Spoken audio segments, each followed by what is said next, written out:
In today's Whiteboard Leadership Moment, I want to talk to you about coaching and the importance of coaching in the life of the local church and local leaders.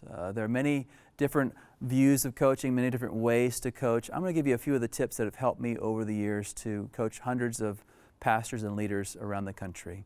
The first is that it's more important to give them tools than give them rules. Your goal as a coach is not to think for them, but to help them to think. Give them the tools that they need, not the rules that they need to follow.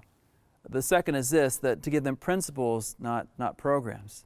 A lot of times we go to coaching and we get lots of programs. You can do this kind of building campaign, or do this to grow your church, or do this, and unfortunately it's all about the program that worked in another state in another way, and it's not really about the local church and what's happening there. Principles that you give them in coaching should be able to be reproduced in other scenarios in the church. It shouldn't just work for this one situation. Give them principles of leadership, principles of organizational structure and organizational strategy that helps them to think through not just this present scenario, but many other scenarios. The third idea is this, to customize over giving cookie cutter. The fact is that there's a difference between coaching and mentoring. Mentoring is really about me teaching the best of me to you and helping you become like me. But coaching is understanding that you're different than me, and I'm not trying to make you like me. I'm trying to bring the best of you out of you.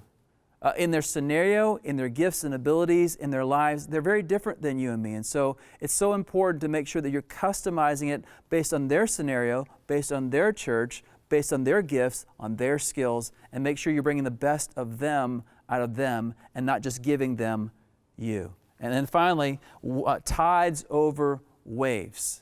A lot of times when it comes to coaching, we'll change topic from month to month or from meeting to meeting. And so you'll focus a little bit on this month because it seems like it's the crisis at hand. And then the next month you'll focus on this because it's the crisis at hand.